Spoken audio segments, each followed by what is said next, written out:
Hello বন্ধুরা, চলে এলাম আর একটি অসম্ভব সুন্দর নাটকের রিভিউ নিয়ে। নাটকটি কিন্তু চরম পর্যায়ে সুন্দর। আপনারা যদি দেখে থাকেন তাহলে অবশ্যই কমেন্টে জানাবেন, আর যারা না দেখেছেন তারা প্লিজ দেখে নেবেন প্লিজ। এই নাটকটিতে শিক্ষণীয় অনেক ব্যাপার আছে, বিশেষ করে যারা খুব সহজ সরল তাদের তো এই নাটকটা দেখা বাধ্যতামূলক, তারা অবশ্যই দেখবেন। আর আমার চ্যানেলটি যদি আপনাদের ভালো লেগে থাকে প্লিজ সাবস্ক্রাইব করে নেবেন। নতুন দেখে কেউ সাবস্ক্রাইব করতে চায় না। আচ্ছা, চলে যাই কাহিনীতে।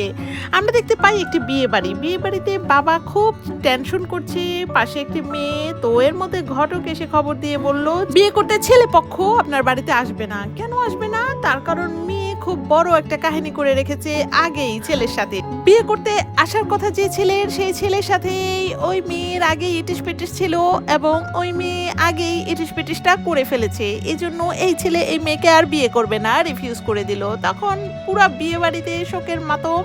তো এর মধ্যেই বাবা এসে মেয়েটাকে অনেক বকাঝোকা করলো যে তুই মরে যেতি, এমন কাজ না করে, এমন কালিমা না লেপে। তো মেয়েটি একটু কল্পনায় দেখালো ওই ছেলেটির সাথে মাখামাখিটা কিভাবে করছে। যাই হোক, এখন বিয়েটা করবে কে? মেয়েকে। বিয়ে তো ভেঙে গেল। তো বাবা যখন প্রচন্ড চিন্তা করছে যে মেয়েকে বিয়ে দিবে কিভাবে, একবার বিয়ে ভেঙে গেলে আর বিয়ে হয় না মেয়েদের, এই সেই চিন্তা করার পরেই হঠাৎ করে একটি হাত উঠে এলো এবং বলে উঠলো আমি বিয়ে করব, আমি বিয়ে করব। তো বাবা তো খুশি এবং চুপ করে বিয়েটা দিয়ে দিল। যার সাথে বিয়ে হয়েছে সে গ্রামের একটি মুদি দোকানদার, মানে চাটা বিক্রি করে, আর তার নাম সন্দেশ।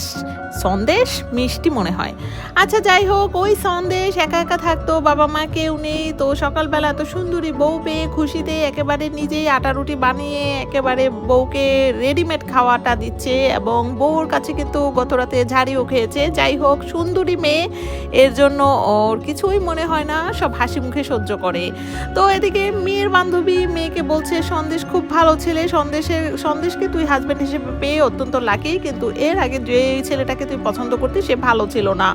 যাই হোক, সন্দেশ এখানে মুদি দোকানদারি করে, আবার রাতে এসে ভাত রান্না করে বউকে রানীর মতো খাওয়ায়। এভাবেই তাদের দিন কাটছিল। খাবারের সিনে একটি ঘটনা না বললেই নয়। সন্দেশের নাকে মুখে উঠেছে পানি খাবে, এর মধ্যেই তার বউ, তার সুন্দরী বউ পানিটা নিজেই খেয়ে ফেললো। এতে সন্দেশ ভালো করে বুঝতে পারলো বউর ভালোবাসা তার ভাগ্যে নেই। তো এভাবেই সন্দেশের বউ প্রতিদিনই সন্দেশকে বলে আমাকে তুমি ডিভোর্স দাও, আমাকে তুমি ডিভোর্স দাও, তোমার মতো মুদি দোকানদারের সাথে আমি থাকতে পারবো না, আমাকে তুমি ডিভোর্স দাও। যদিও মেয়েটার ক্যারেক্টার কিন্তু একটুও ভালো ছিল না, আগেই কিন্তু সব ইটিস পিটিস করে ফেলেছে। তো সন্দেশের বউ আবার ঢাকাতে পড়াশোনা করবে, যদিও ঢাকার কোনো পাবলিক ভার্সিটিতে সেটিকে নেই, তো প্রাইভেট ভার্সিটিতে পড়বে। তো সন্দেশও কেমন মদন, সুন্দরীর প্রেমে মদন হয়ে গেছে। সে তার জায়গা সম্পত্তি সব বিক্রি করে বউকে প্রাইভেট ভার্সিটিতে পড়ানোর জন্য রেডি হয়ে গেল। এই যে এক চাচার কাছে সব কিছু বিক্রি করে দিল। ওই চাচা সন্দেশকে বলেই দিল যে তুমি তোমার বউর জন্য তোমার বাবা মায়ের ভিটা বাড়ি সব বিক্রি করে দিলে, তোমার বউ তো তোমাকে ছেড়ে চলে যাবে। এরপরে আমরা দেখতে পাই সন্দেশ ও তার বউ ঢাকায় চলে এসেছে।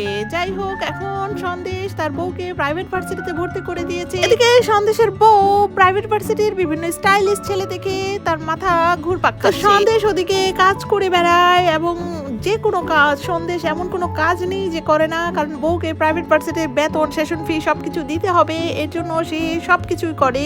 তো এদিকে বউ হচ্ছে প্রেম করে বেড়ায়। সন্দেশের বউর জন্য সন্দেশের জায়গা জমি যা আছে সবকিছু শেষ করে সন্দেশ বউকে পড়াশোনা করাচ্ছে, বউ এদিকে প্রেম করে বেড়াচ্ছে। সবকিছু মিলিয়ে কাহিনীর আরো আছে টুইস্ট। এত সুন্দর একটি নাটক আরো শেষ পর্যন্ত আমি বললাম না, শেষ পর্যন্ত দেখতে হলে আপনাদের ইউটিউবে সার্চ দিতে হবে দোষটা কার এই নামে। ওকে, দোষটা কার এই নামে সার্চ দিলে আপনারা পেয়ে যাবেন আরশ খানের একটি সুন্দর নাটক। যারা সহজ সরল আছেন তারা অবশ্যই নাটকটি দেখে নেবেন। প্রবাসী ভাইরাও এই নাটকটি দেখে নেবেন, কারণ প্রবাসী ভাইরা, সহজ সরল ভাইরাই বেশি ঠকে যায় সুন্দরীদের প্রেমে পড়ে। তো সুন্দরী হলেই তাদেরকে তেলানো উচিত না, এই নাটকটি তার বাস্তবধর্মী শিক্ষা। অতএব এই নাটকটি আপনারা দেখে নেবেন। আবারও বলছি, নাটকটির নাম দোষটা কার। আর আমার ভিডিওটি যদি আপনাদের ভালো লেগে থাকে প্লিজ আমার চ্যানেলটি সাবস্ক্রাইব করবেন, নতুন নতুন ভিডিও দেওয়ার উৎসাহ জাগানোর জন্য। আজকের মতো এখানে বিদায়, আল্লাহ হাফেজ।